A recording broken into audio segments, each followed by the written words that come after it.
มื้อนี้ค่ะผู้ไทยเขาวงเฮาได้มาจัดงานรำลึกถึงพระพันปีหลวงเฮาที่เพิ่นสิ้นพระชนม์ไปแล้วลูกหลานที่มามื้อนี้โดยพร้อมใจกันว่าไทยอำเภอเขาวงหน้าคู่และจังหวัดกาฬสินธุ์พร้อมเจอเดี่ยวมารำลึกถึงบุญคุณพระปั้นปีหลวงเฮาที่เพิ่นสิ้นพระชนม์ไปแล้วนั้นและพวกเฮาที่มาในมื้อนี้เป็นตัวแทนของอำเภอเฮาและของจังหวัดกาฬสินธุ์เฮามาจัดงานรำลึกเพิ่นคือไทยคอยไทยอำเภอเขาวงเพิ่นเคยเสด็จมาอำเภอเขาวงค่ะมาหลายเถอแล้วก็มาสอนเนื้อไทยบ้านเฮาเป็นคนดี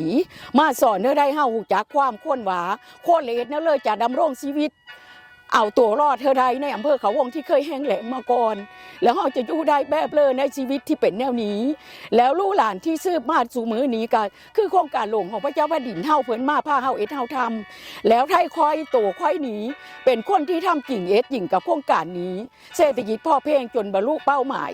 ตามที่ต้องการไว้ว่าเข้าโคเลดเนเลยกับชีวิตนี้แล้วจะไม่ลืมบุญคุณเพิ่นว่าเพิ่นได้มาซอยถ้ำซอยเอ็ดและเพิ่นมาอบรมดูแลไทยอำเภอเขาวงเฮาเพื่อเป็นคนดีแล้วก็เฮือลำลึกถึงว่าเพิ่นน่ะเป็นคนเลิศเป็นพระเจ้าแผ่นดินองค์แรกที่มาในอำเภอเขาวงนี้แล้วเฮาจะไม่ลืมบุญคุณเพิ่นพระพันปีหลวง